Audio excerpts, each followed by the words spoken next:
Allah Allah, jagalah perempuan kalian, istri-istri kalian.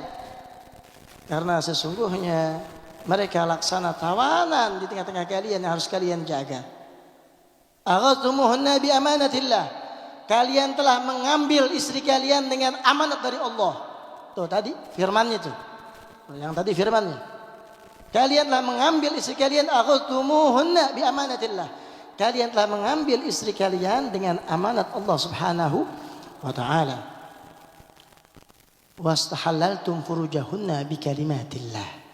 Dan sungguh kalian telah halalkan kemaluan mereka, kehormatan mereka bi kalimatillah, dengan kalimat-kalimat Allah.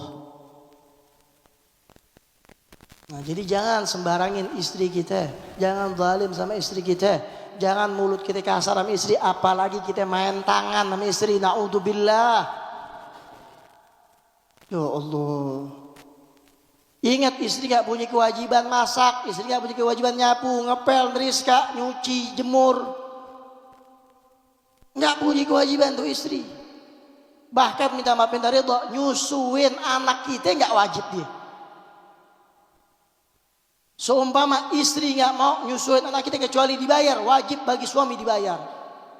Tuh, wajib suami untuk membayar. Wah, bini yang denger girang nih. Wah, kebenaran gue punya bayi. Tuh. Jadi nyusuin anak bukan kewajiban istri. Seumpama istri menolak, kemudian ya khair bang, ane mau nyusuin kecuali ente bayar. Bagaimana? Wajib dibayar. Ya? Nego boleh nggak nego? Boleh. Ya benar. 1 juta, ya 7,5. Kurangin dikit. Ya udah segitu aja deh. Boleh ada tawar menawar, boleh sampai ada kesepakatan. Di situ bayar. Wah, ini perempuan di dalamnya alhamdulillah girang. Nah, jadi nggak ada kewajiban perempuan untuk ngapa-ngapain kecuali minta maaf minta ridha, hanya melayani suami dalam tanda kutip. Jelas paham ya? Walaupun seumpama suaminya minta di atas puntuk korma, di atas puntuk onta, ya, maka wajib si istri untuk mentaatinya. Suami minta ngelaksanain ibadah itu di atas punuk onta, harus tuh. Seumpamanya begitu, tetap harus istri melayani. Hanya itu doang kewajibannya. Enggak wajib masak, nyapu, ngepel, neriska, nyuci, jemur dan sebagainya. Jadi kalau agak dimasakin jangan ngomel, jangan marah. Jadi istri ente ratu bukan babu. Tuh jelas. Jadiin istri kita ini ratu, jangan jadiin babu pembantu ente. Loh, udah dimasakin keasinan ngomel. Bersyukur istri masakin tanda bakti dia kepada suami, bukan kewajiban. Jadi kalau keasinan jangan pakai ngomel. Mau enak makan di restoran. Kadang-kadang ngasih uang 20.000 mintanya opor ayam. Ya, dikasih tahu orek, dikasih tempe orek, ame tumis toge ngomel.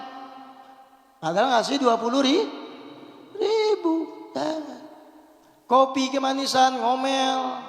Sampai lagi bahkan ditumpahin. Naudzubillah.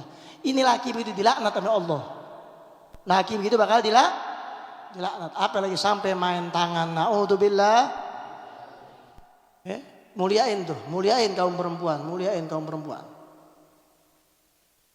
Jangan bicara kasar, dikit-dikit ngomong kasar, jangan. Apalagi sampai kebun binatang di absen. Kebun binatang? Ya, apa aja disebutin? Ya Ragunan kelar, pindah Taman Safari. Terus pindah semuanya. Alhamdulillah. Nah, jadi jaga ya.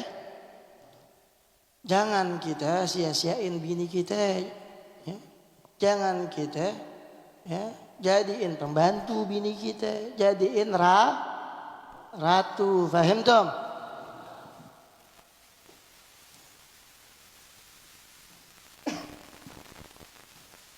Kemudian hada Amirul Mukminin Umar bin Al-Khattab di akhir hayatih. Dihikatkan bahwasanya Amirul Mukminin Sayyidina Umar bin Al-Khattab radhiyallahu anhu wa nafa'ana bihi fid darin amin Allahumma amin. Lamma ahrama bi salati subhi ta'anahu Abu Lu'lu'ah al-Majusi salasa ta'anatin.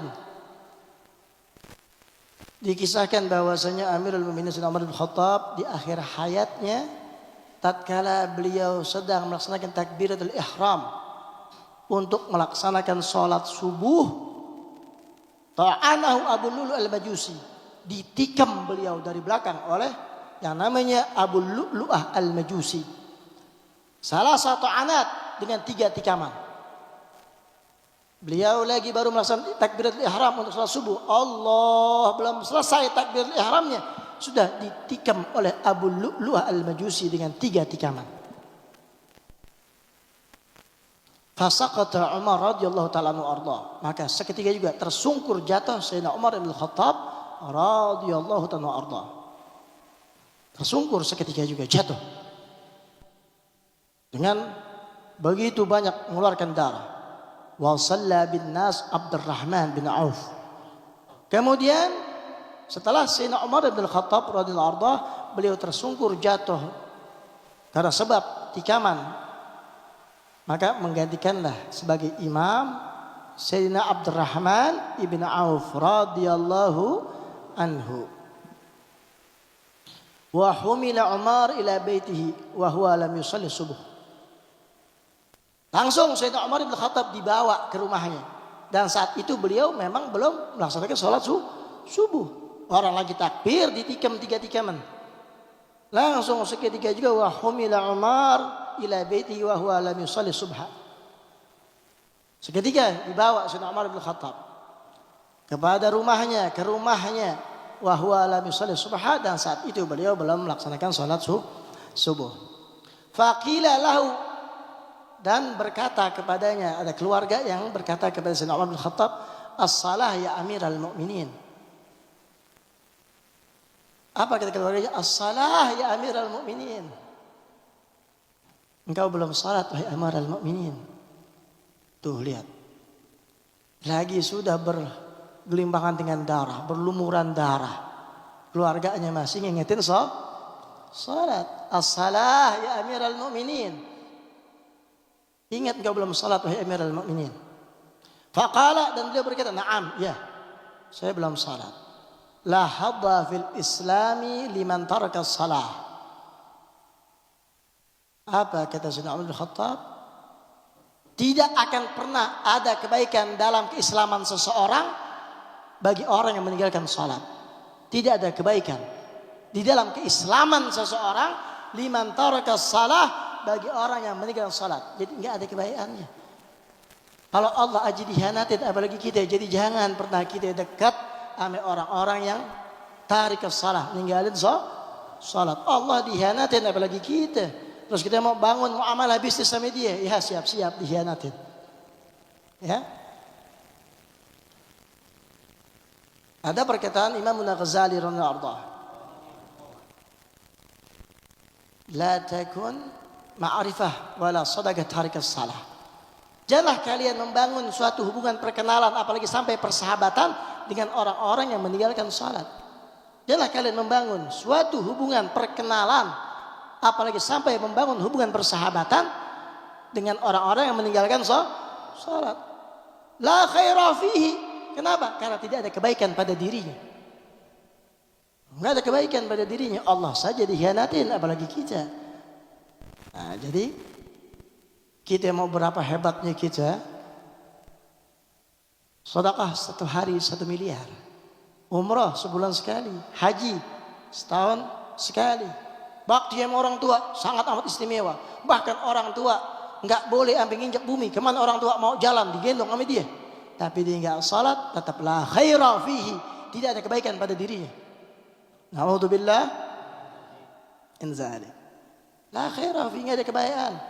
Tuh, la hadza fil Islam liman taraka shalah. Kata Sayyidina Umar bin Khattab, la hadza fil Islam liman taraka shalah. Tidak ada kebaikan pada agama keislaman seseorang yang mana dia meninggalkan salat. Enggak ada kebaikan lagi. Fa shalla wa huwa jalisun wa jurhuhu yat'ubu daman. Dan akhirnya Sayyidina Umar bin Khattab dengan 3 tikaman, 3 tusukan dan berlumuran dengan darah yang begitu banyak, beliau tetap melaksanakan salat dalam keadaan duduk. Fa shalla wa huwa jalisun. Tetap enggak ngaruh tuh darah, enggak ngaruh 3 tusukan. Fa shalla jalisun, tetap beliau melaksanakan salat dalam keadaan duduk. Wa jurhuhu yathubu daman, dan terus lukanya mengeluarkan darah yang begitu banyak. Lagi begitu. Ya, udah akhir hayatnya, ya, mungkin juga Sayyidah Israel sudah ada di hadapannya, masih beliau pertahankan untuk salat. Sedang naza, sedang sakatul maut, tetap beliau menginginkan untuk salat. Kita sehat, segar bugar, ya, salat kita tinggalin.